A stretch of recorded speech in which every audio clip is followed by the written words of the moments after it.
In the last session, we looked at the second half of the Passion narrative. In particular, we examined the Roman trial, which is the trial before Pilate with the Barabbas scene. We saw that the Barabbas scene was intended to shift the blame for the death of Jesus from the Romans on to the Jewish leaders. Then we followed the Via Dolorosa, the way of the cross, from Pilate's court to Golgotha.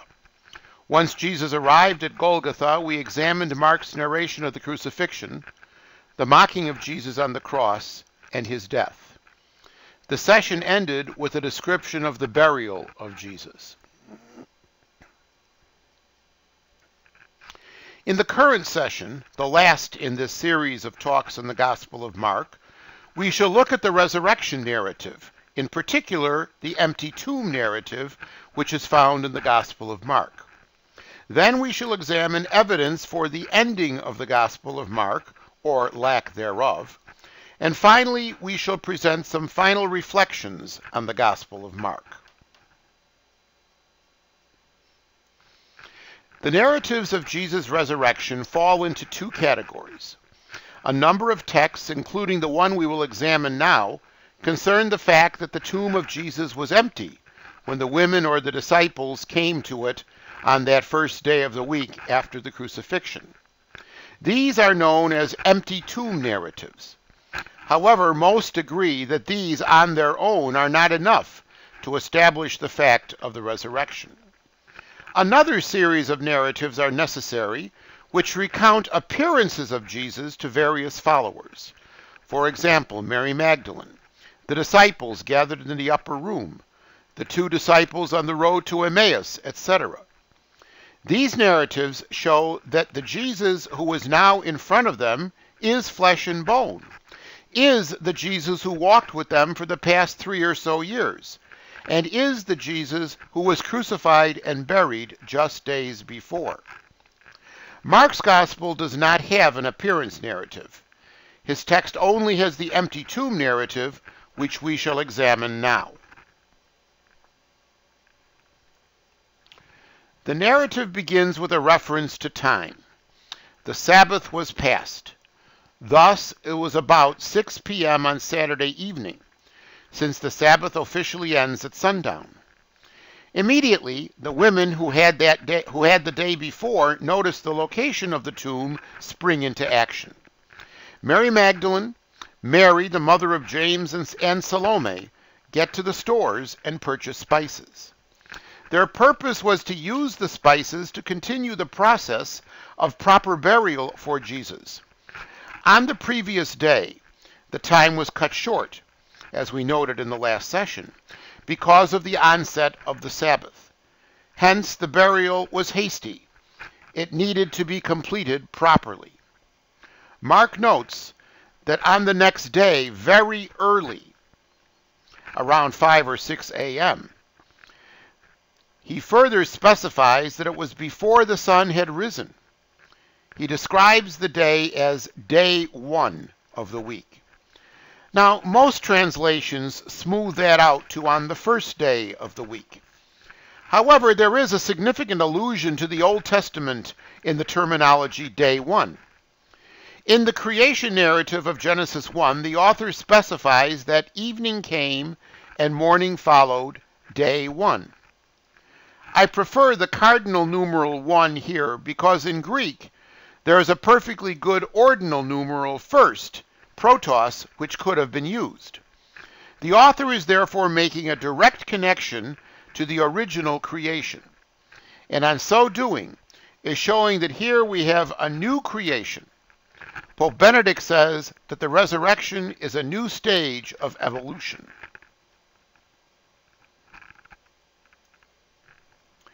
The women then set out for the tomb. As they go, they voice their major concern. How will they get into the tomb? Recall that at the end of the burial scene, we were told that a stone was rolled across the entrance to the tomb. So they question, who will roll away the stone for us from the door of the tomb? These stones could be 4 to 5 feet in diameter and up to a foot in thickness, making it too large and too heavy for 3 women to move. Arriving at the tomb, they look up, and they see that their problem has been solved. The stone was rolled away. Now, Mark parenthetically mentions that it was quite a large stone.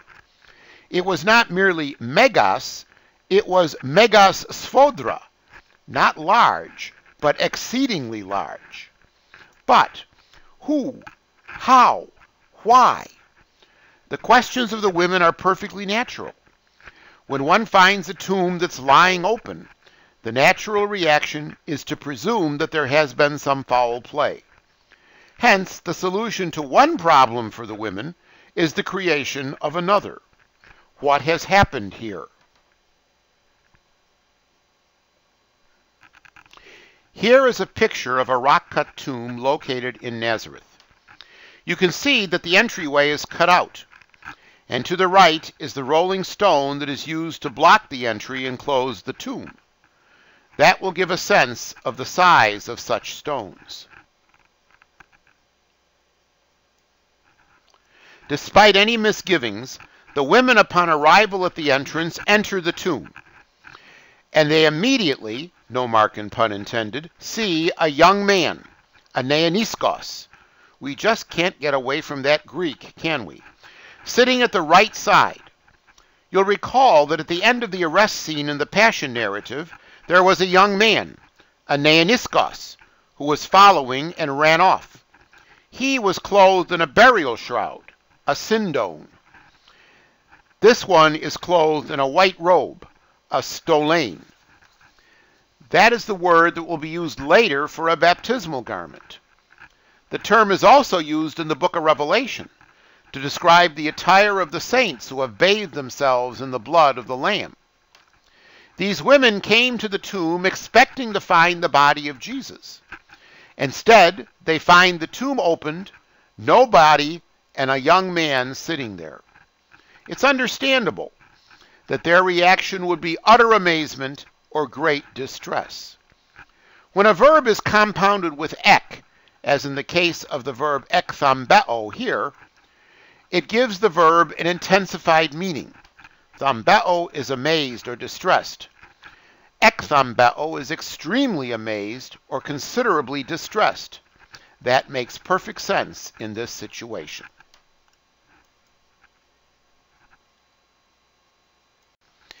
In an attempt to relieve their distress, the young man speaks to the women.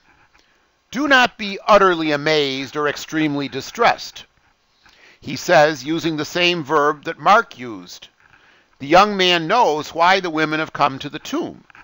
You seek Jesus of Nazareth, who was crucified. Now he announces the good news. He has risen. Being the first to announce the good news of the resurrection, the young man becomes, in essence, the first evangelist. And as a result, Jesus is not in the tomb. So the women get the reason for the tomb being emptied. The young man ends inviting the women to look again to see the place where they had laid him only 2 days earlier. He says, see the place where they had laid him. These women were, as we saw in the last session, eyewitnesses to the burial after the crucifixion.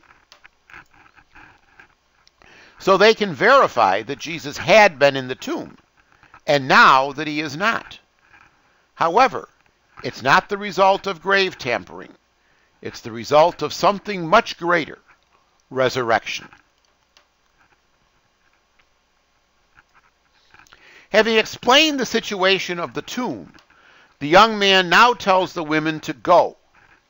This is a command which takes the form of a commission. He further commands, tell his disciples and Peter.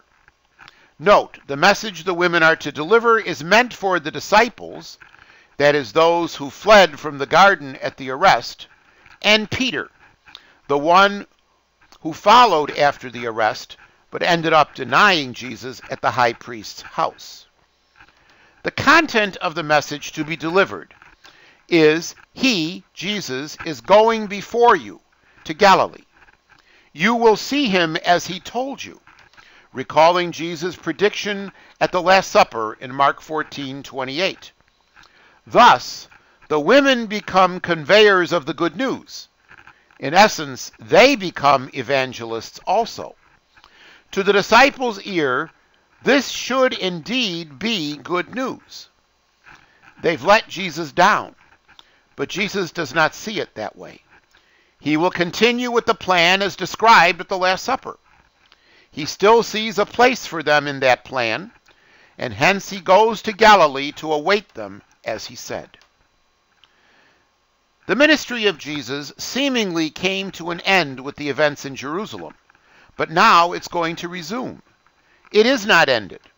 And what's more, the disciples and Peter will be at the helm. They have been forgiven for their actions in the Passion narrative. The women rush out, fleeing from the tomb. Perhaps they're dumbfounded by the young man's message, or just plain petrified at the experience they've just had. From Mark's comment, it seems to be a little bit of both.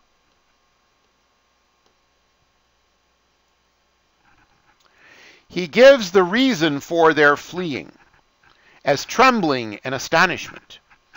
In their flight, they do not fulfill the commission that has been given to them.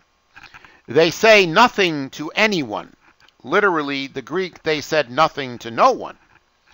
The double negative in Greek, contra English, emphasizes the negative.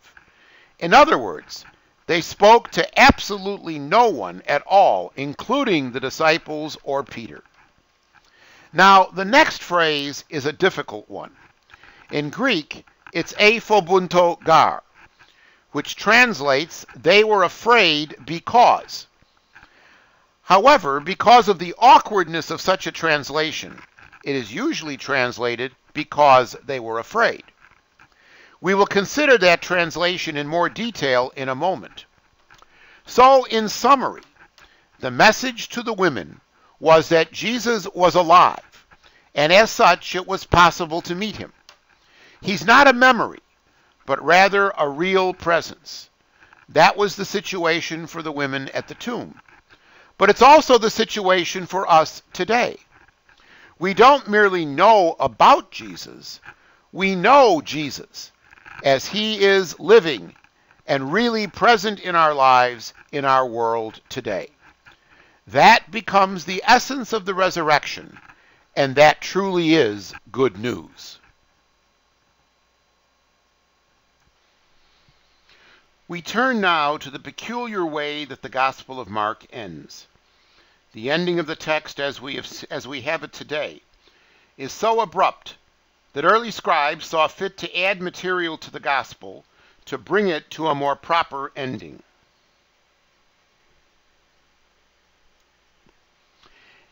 As we saw above, the last sentence of the text in most manuscripts was ephobunto gar in Greek.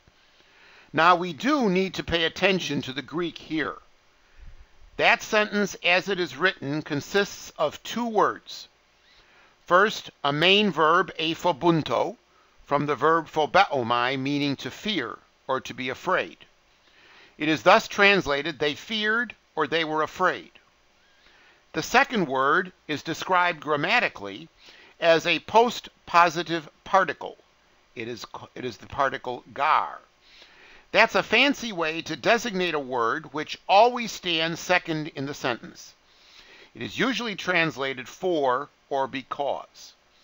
Thus, the Greek fragment should be translated as, they were afraid or feared because, with the implication that there is a reason forthcoming. However, the Gospel of Mark ends with the gar. That would have interpreters suspecting that there is something more to the gospel text which has possibly been lost. Further evidence in favor of such a thesis is that there is no other work in Greek literature that ends in the word or the particle gar.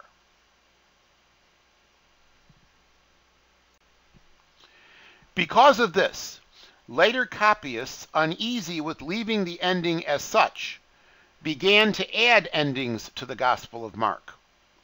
There are three such endings that have emerged in the manuscript evidence. The longer ending of Mark, which is Mark 16:9-20. The Frier Logion, which is actually placed between Mark 16:14 and Mark 16:15, and the shorter ending of Mark. We shall make a few comments on each of these, and then present a thesis, which has the gospel end at 16:8.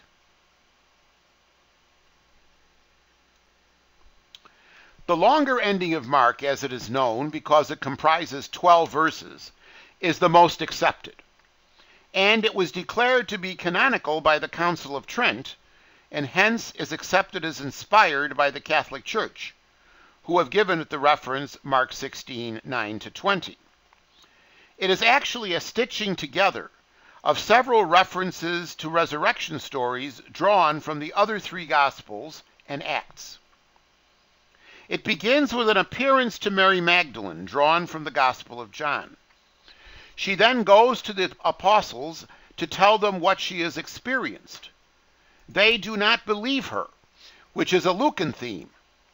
Following that is another Lucan reference to the Emmaus narrative, where Jesus appears to two disciples on the road. Then follows an appearance to the 11, which is drawn from Luke and John. Not to leave Matthew out of this, the Great Commission follows, and then the Ascension narrative bringing the text to an end. The final word of the text, Amen, is a tip-off that this was a text put together for liturgical use.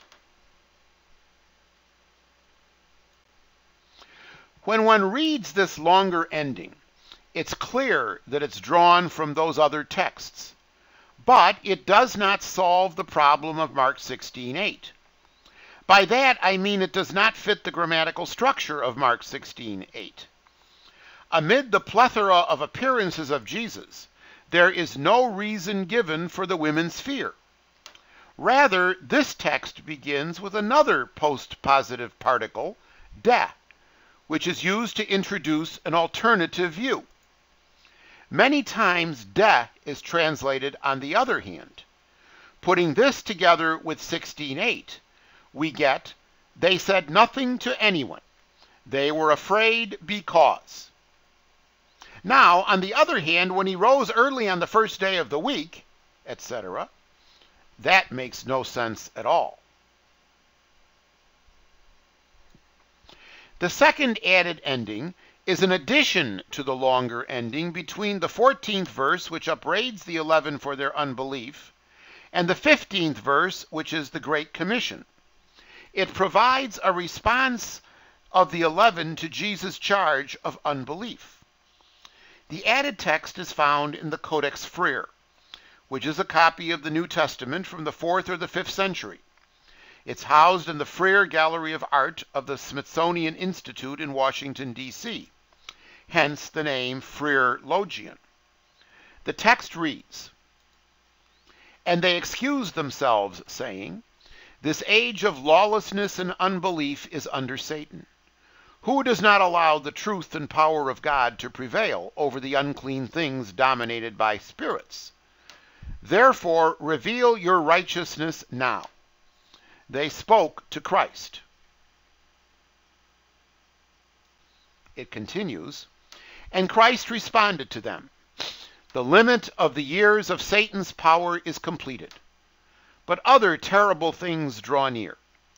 And for those who sinned I was handed over to death, that they might return to the truth and no longer sin, in order that they might inherit the spiritual and incorruptible glory of righteousness. But," reading the text, it becomes obvious that it comes from a hand quite different from the rest of the Gospel of Mark. The language appears nowhere in Mark, nor is its style remotely close to the style of Mark.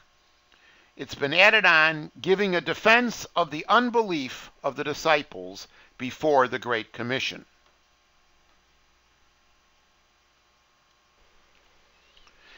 This ending appears in 7th to 9th century manuscripts, which shows that it's somewhat late in origin. It fits the context of Mark's ending better, but it still does not fit the grammar. it does not provide a reason for the woman's fear. The text reads, "And they reported all the instructions briefly to Peter's companions. Afterwards, Jesus himself, through them, sent forth from east to west the sacred and imperishable proclamation of eternal salvation." Amen. The women do go to Peter and his companions to report what they had seen. However, the language toward the end is quite non-Markan again. Nowhere in Mark would one hear of a, quote, sacred and imperishable proclamation of eternal salvation, unquote. And the final amen in some manuscripts leads us to believe that this might also have had its origin in liturgical circles. So none of the three possible endings that have been incorporated into the Gospel of Mark seem to answer the problem caused by 16:8. Thus, the most probable solution is that something has been lost from the original manuscript. We will probably never know exactly how the Gospel of Mark ended. But let's for a moment return to the beginning. The Gospel's first words, recall from our first session, are the beginning of the good news of Jesus Christ, the Son of God. At that time, we saw that this could be a title for the whole Gospel, for the first half of the Gospel, or for the first part of the Gospel. If we take the first possibility, that is, it is a title for the whole Gospel, then the 16 sessions that we have just encountered comprise for us the beginning of the good news of Jesus.